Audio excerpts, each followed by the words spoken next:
Hello, everybody. Welcome. My name is Prasanta Verma, and I'm here with our next edition of Chai Chats. Here at Chai Chats Conversations, we delve into the stories that make us who we are, our journeys of identity, belonging, culture, migration, faith, and ethnicity. And today I'm so excited to welcome my guest, Darina Lazo Gilmore-Young, and I'm going to invite Darina right now.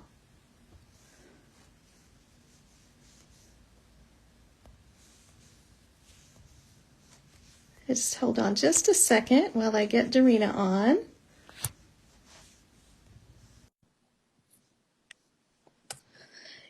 Thank you for joining us. Hi, Marie. Hi, Darina. Hi, Prasanta. Great So good to see you. Thanks for having me today. This is so fun.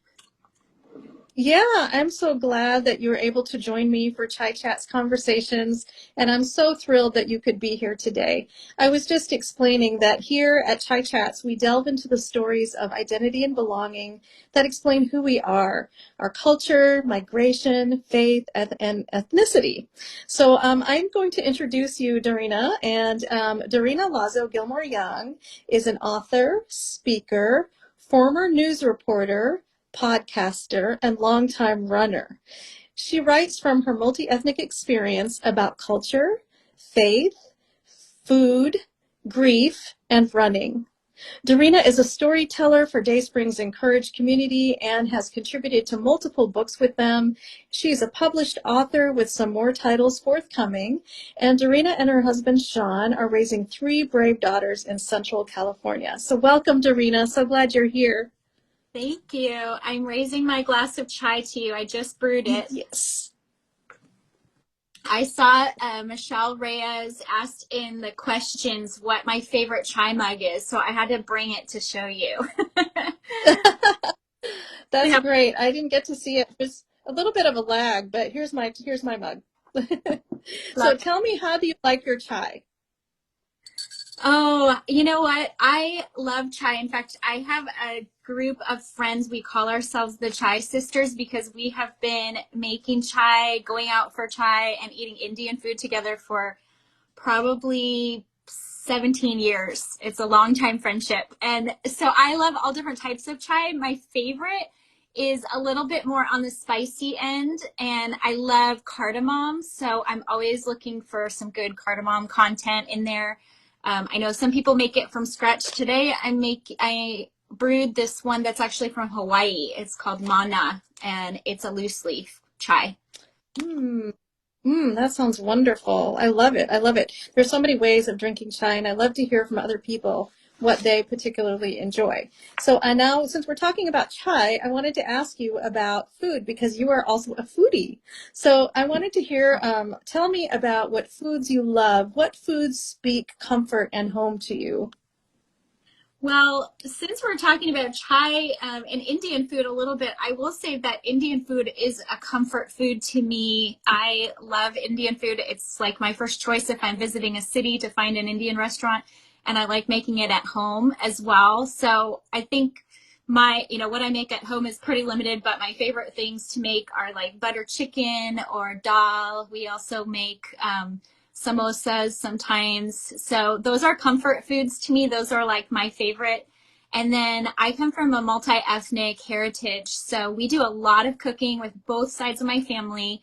I grew up in the kitchen with my mom and my aunties and my grandmas.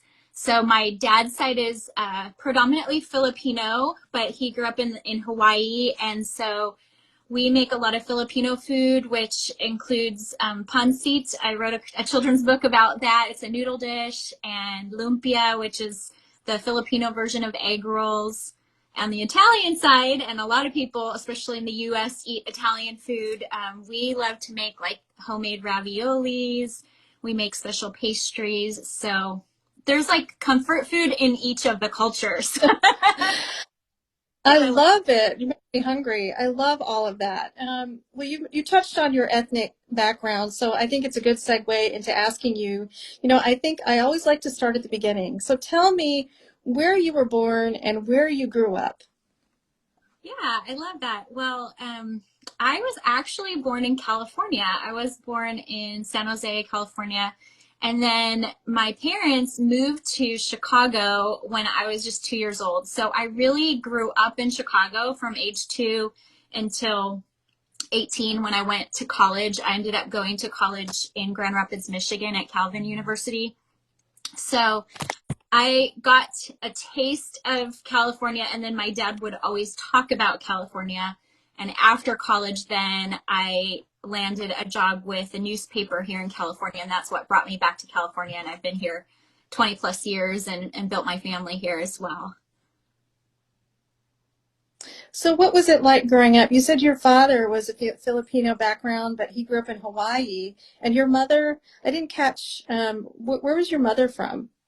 Well, her background is Italian, and her ancestors, migrated over from Italy. I think we figured out it was kind of in the turn of the century, like 1910, 1911 is when the brothers came through Ellis Island, and then they ended up moving to the Detroit area. So that's where she grew up. And in living in Chicago, we would often travel to Detroit to see my grandparents and other relatives as well. You have such a rich heritage behind you. Did you speak another language at home? Or did your parents speak another language at home? Actually, I think both of my parents had kind of a similar experience coming from immigrant families where it was very important to their parents that their kids learn English. So while we do have some different, like Filipino, like the main language in the Philippines, there's 100 different languages in the Philippines, but the main language is Tagalog. So we have some Tagalog words that we use in our family, and we have some Hawaiian words. My dad is also part Polynesian. And then my mom said we have some Italian words, but I never really grew up learning that language from them. It was just like sprinkled in there. I did grow up studying Spanish in school, but not as speaking it at home as our native language.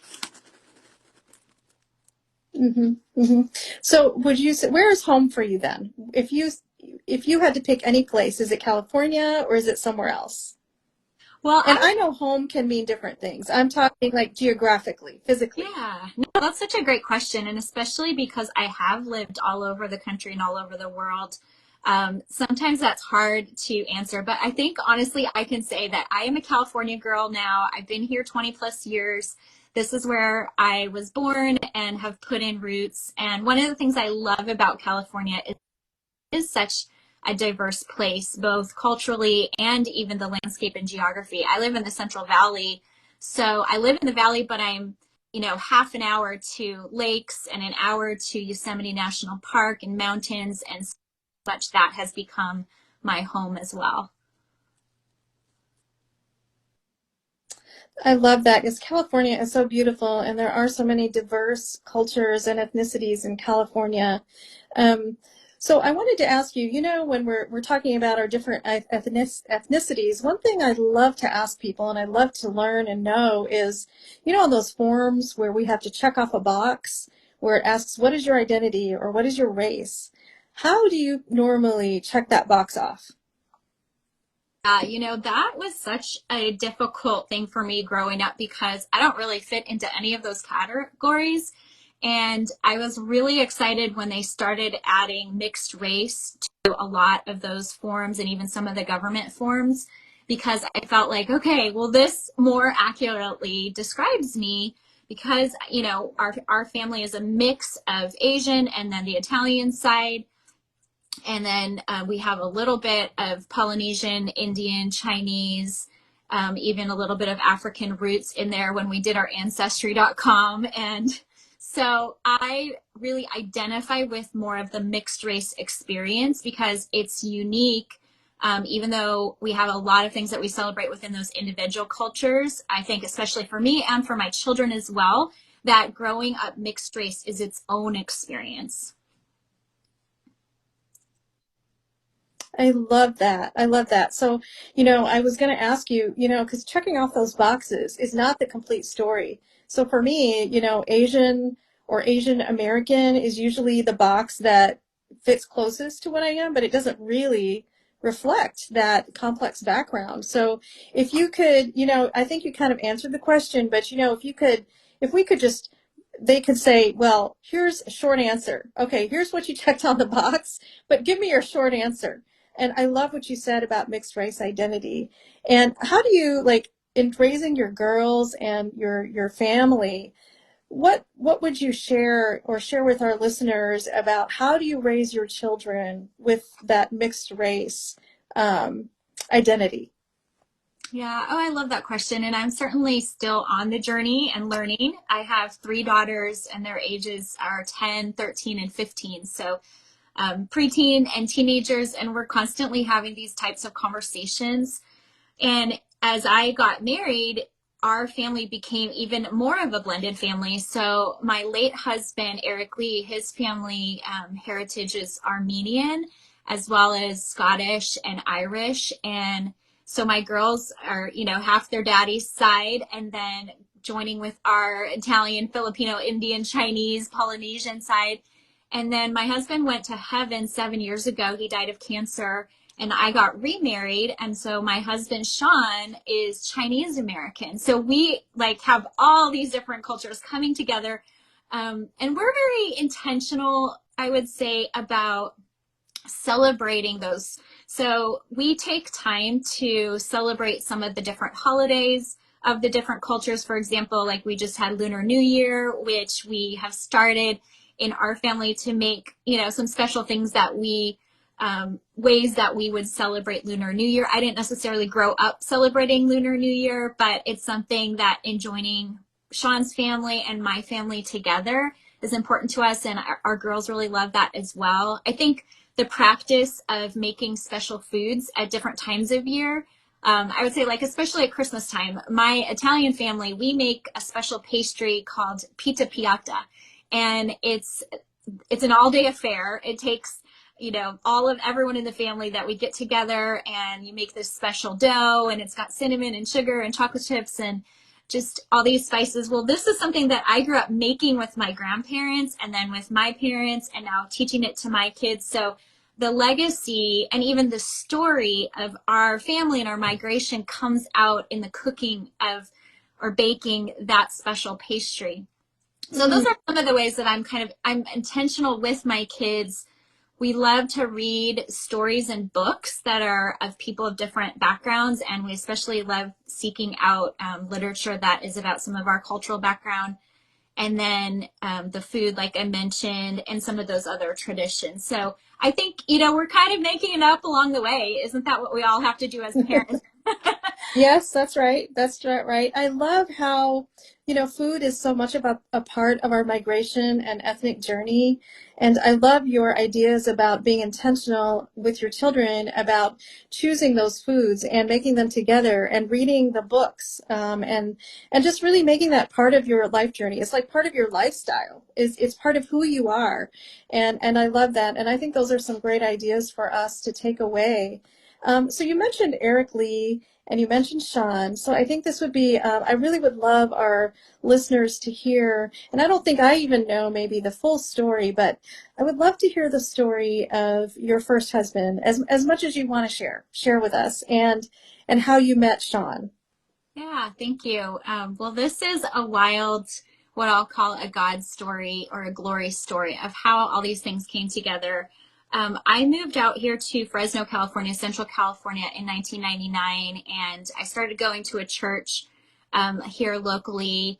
And I met my late husband, Eric Lee, through that church. They had a pretty robust young career group or singles group. And so, because I didn't know anyone in town, I started going to that group, and he was part of the leadership of the group. So I kind of got to know him a little bit through that, although there was a lot of people in the group.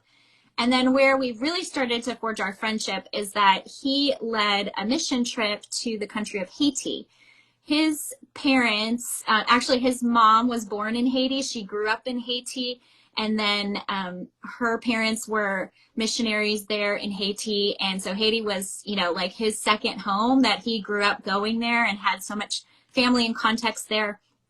And the other part that kind of brought us together is that Eric Lee was a running coach and a runner. And so what he was doing for this specific trip is he was gathering people from our group that could help lead a track and field camp in Haiti. So we were going to teach the kids about running and to connect with local kids and partner with Haitian leaders who were already there in the same area where his grandparents had planted this mission and several churches and orphanages. So long story short, I went on this mission trip, and we actually, we trained over several months to get ready and learn about the culture before we traveled to Haiti. And there was also this guy named Sean who was on the trip with us. He was one of Eric Lee's dear friends, both of them being runners. They competed together throughout the years, high school and college, and knew each other from church. So I go on this mission trip and became friends with both of them in unique ways. And then Eric Lee and I started dating when we got home from that trip. Well, when we got home, Eric Lee was coaching track at the local high school, and he invited me and Sean and some of our other friends to come and help him coach at the high school. So there was like this group of us that we would hang out, that we were developing our friendship. Like we just really became close. And then when Eric Lee and I started dating, he really sought a lot of advice and counsel and prayers from Sean. So there's just so many ways that our lives were intertwined. Eric Lee proposed to me that following summer when we were at the top of the Citadel, which is in Haiti. And then we got married in 2003. Sean was actually in our wedding as well. So one of our dear friends through the years. And just to kind of fast forward a bit, you know, we had our 3 daughters. I mentioned before, I have 3 girls. And then in 2014 is when Eric Lee was diagnosed with cancer. And at that point, he and I were directing a nonprofit organization in Haiti. So we were spending a lot of time between Haiti and California. I had started a fair trade jewelry project there. So I was on the ground a lot with the Haitian artisans, and then bringing their fair trade goods back here to California to market them. And we just were completely blindsided by his diagnosis. He was a really healthy guy. I mentioned before, he was an athlete and coach. And we just, I mean, I had no frame of reference for cancer at all. So when we received his diagnosis, he was at stage 4.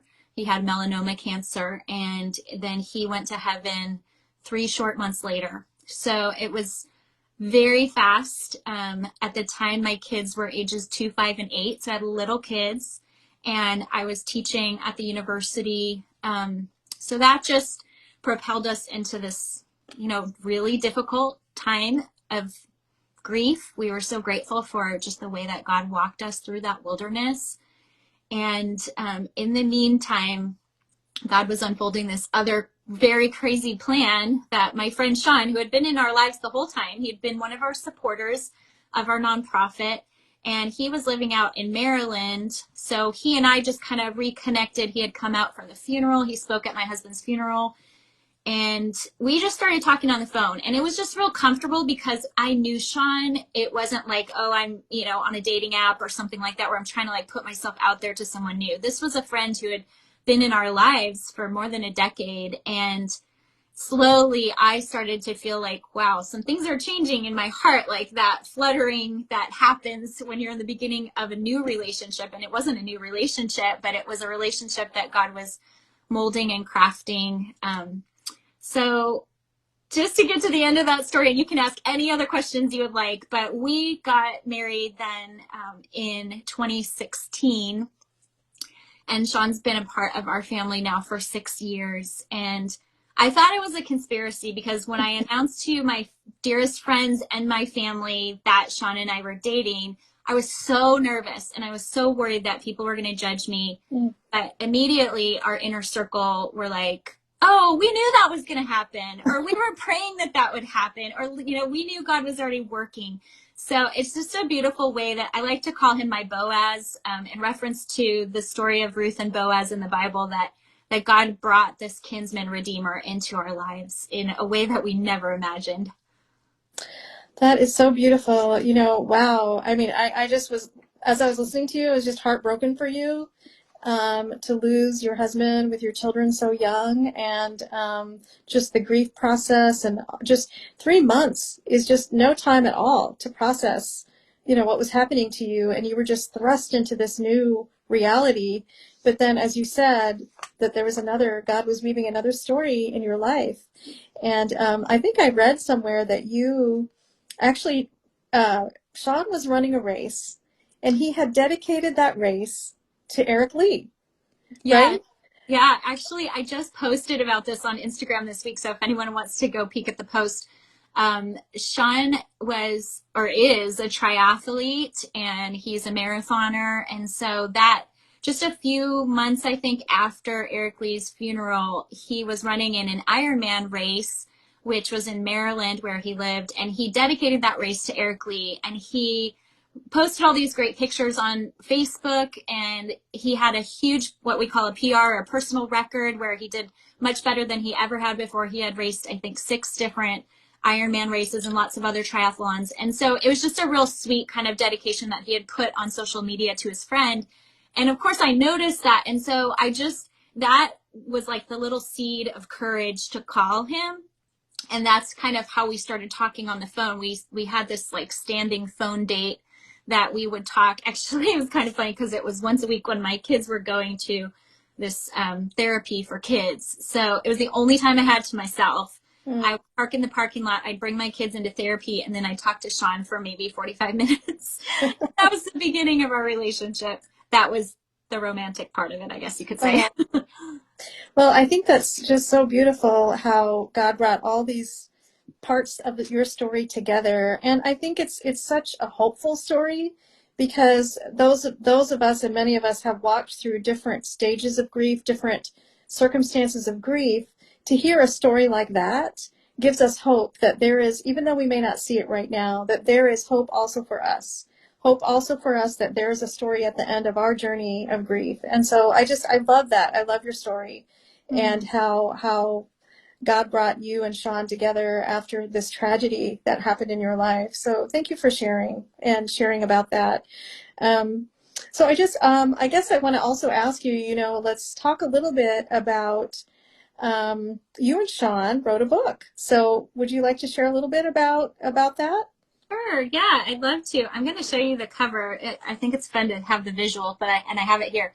It's called Walk, Run, Soar. And this book came out, goodness, last year now. It's kind of crazy to think about. So I should say 2020. So it's been out for about a year now. And it's a devotional book, but I mentioned this thread that Eric Lee and Sean and I all had together. It was this common thread of running, that we loved running. We were all athletes and then coaches. And so this book it's kind of funny how it came together, because I never set out to write a book about running. But one of the ways that I connect with God is that I go out on runs, and I often, here in Central California, I love running on the trails. So I get to be near lakes and foothills and mountains and just connect with God through creation. And that was really a part of my grief journey and my healing, was to be able to just go out and run, whether it was with friends or on my own, and to just pour out my heart in prayer, my fears, my doubts, my tears, my sweat, all of those things. And whenever I would come home, I would often have something on my heart that God had given me. Maybe it was a scripture verse that was running through my mind, or maybe it was a little story, a metaphor, something that I saw in nature that would just remind me of who God was. And so I would jot those down. I'd use a little app that I use called Runkeeper, and it just records your mileage and your pace, and then there's a place for notes. So I would just jot down some of those notes, and there's a way that you can also share them to Facebook. So once in a while I would share them on social media. Well, long story short, I had a few friends who were like, you should write a book. Like, I love listening to your reflections that you have when you are running. And then in a conversation with my agent, she said something similar, and she's not a runner at all, but she's like, you have these great insights. Have you ever thought about writing some kind of a book about running, maybe a devotional? And there really isn't anything out there. There's a few books that are about running, maybe 1 or 2 devotionals, but then we connected. I wrote this idea out, and actually this was not my first book proposal. I had a different book proposal that we were pitching to publishers, but connected with Bethany House from Baker Books, and they really loved this book idea and felt like this would be a good one to start with. So the part that Sean did is because he's a running coach, he added some running tips that are at the end of each chapter. There's space for people to read my devotional, and then there's space for journaling. And then we usually included some quotes that are from famous runners and coaches, just kind of inspirational quotes. So Sean did the work of finding those quotes as well. That's a beautiful story of how you started out, and now look, you have this book that you put together just as a partnership with a common theme that you both love to run, and you both have that in common. And again, to see how God brought all of that together into this devotional, I think that's very inspiring. So thank you for sharing. And I know I also wanted to ask you, gosh, there's so many things I want to know. We just don't have enough time. I wanted to also ask you, and I know that you've written some children's books, and this isn't really like, I don't do these chai chats for book marketing, but because it's part of you and who you are. And you started off as a newspaper reporter, but I know you've written some children's books. So tell us about your journey there. Yeah, I always wanted to write children's books. And actually, I speak in the schools a lot now. And so I always kind of start with this story that when I was in first grade, I wrote my very first creative story about two unicorns who fell in love. And unicorns were not so trendy as they are now. Where is that book? It's funny. But I had an encouraging teacher, and she wrote these beautiful, encouraging words in the margins. She wrote in her red pen things like great detail and how romantic and I want to learn more. And so there was this seed that was planted in my heart as a child that I wanted to be a children's book writer one day. But honestly, going the journalism route, like you have to declare your major. So I was like, okay, journalism seems like a practical thing to do. And I loved interviewing people. I worked for the newspaper in high school and in college. So I went that route of chasing the lifestyle of being a newspaper reporter, but still in my heart, always wanted to be a children's book writer. So I kind of did that for a hobby for a while, as I just wrote children's stories. And then I ended up taking a summer course.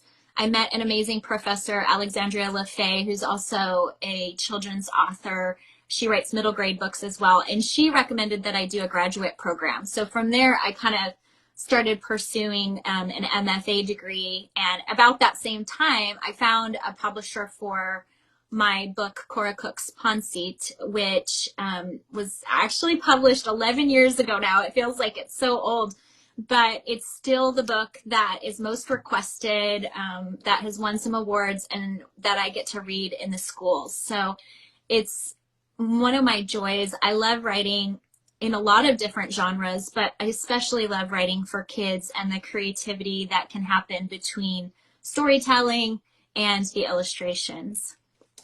And it speaks to the power of a good teacher, a teacher that just those little encouragements, those little notes that you got, even back when you were young, and how that stuck with you, and that planted a seed in you, it resonated in you. And it was like, I think of that Frederick Buechner quote about, our gifts meeting the world's greatest need. And it just reminds me of that. Like, that was the moment when that happened for you, and you realized that's who I was meant to be. That's part of what I'm meant to share with the world, are these books. And so I know that you and I actually know each other through the Redwood Writers Guild, which is where we've met only online so far. I've been a member of the Guild about 4 years, and I serve as a secretary, and you have a new role within the Guild. So you are now the president of Redwood Writers Guild. Hooray, and congrats. We're so glad to have you. So tell us a little bit about, what you see for Redwood, just maybe a sentence or two. And then I also want to have some time to ask you about some other things that you have coming up. Okay, great. Thank you so much, Prasanta. Yeah, here's the thing. Writing, even though I had that seed planted in my heart as a child, writing and then taking that to the publishing is a long and hard journey. And I know you're on your own journey as well with publishing. So it requires a lot of patience. It requires a lot of perseverance. And I believe it requires community. It's not something that you can just do on your own. And so really that was I mean, if I look back on my journey, it's because of community. It's because of people I met along the way who helped usher me through this process, who helped connect me with the right people or the agents or the publishers or this one conference that I went to. Those are the ways that really my books have come to fruition. And so I am always looking to, number one, give back in community and create community, and then also to learn. And so that's initially why I joined Redbud. Redbud is a group of writers, a guild we call ourselves, and I would say our real goal right in this season as I'm coming in as president is to help equip and resource writers, and I'll say communicators too, because we have a lot of speakers and podcasters and such, but to equip them for this journey, this lifestyle of writing and publishing and speaking. And so it's not necessarily for newbies. It's more for people who are learning their craft, who have this as either a full-time job or really their lifestyle. And we need community. We need others to stand shoulder to shoulder. I need you to encourage. And I love championing my other friends who are part of Redbud, who have new books that are coming out. So that's what we're about, sort of in a nutshell. I love, love, love that. I love all of that. And community. We need community. And I also just want to mention about, we are really trying to get more writers of color and encourage them in their writing journey. So, so any writers of color that are listening, we'd love to, chat with you, and where you are in your publishing career, and reach out to Darina. You can reach out to me. And this is not meant to be a plug for Redbud, but I don't know. We are just really trying to encourage and develop a community of writers and trying to lift up our writers of color that we can come alongside and support each other along this journey, because as you said, it is long, it is hard, and we do need each other to encourage each other. So I love all of that. So Darina, as we wrap up we've just gone over just a bit, but I wanted to ask you if you could share, I know you have a couple of writing projects coming up, and where can people find you online? Yeah, the easiest way to find me is at my website, and I just kept my name simple, so it's darinagilmore.com. You can find me there. All my socials are there, and I do have 2 new books that are coming out, 2 children's books that are coming out through Waterbook publisher, Waterbook Penguin Random House, and a couple of other projects that are in the works. So over on my website, I have something called my Glorygram. So if people want to hear more about the books and other projects, or even to connect more personally, you can sign up there for my Glorygram, and otherwise feel free to DM me here on Instagram. I'd love to connect with you, especially if you're interested in pursuing writing. Both Prasanta and I would love to just tell you a little bit more about Redbud or help to resource you for that. That's wonderful. Thank you, Darina. So as we wrap up here, I just want to ask you, on your journey of ethnicity and identity and belonging, what sort of words would you have for those of us who are on that journey? We're all on the journey, we're all learning, and we're all growing in our sense of identity and who we are, and bringing all those parts of our lives together. So that's really what Chai Chats is about bringing all of those parts together. And you have such a rich history, a family history of all those parts. And I just want to ask you to have the last word. Well, we could talk half an hour about that conversation. Such a great question. I think what I'll say is actually some advice that my husband and I often give to runners as well. And that's just that the first step out the door is the hardest one. And so what I mean by that is that sometimes we just need to take the first step.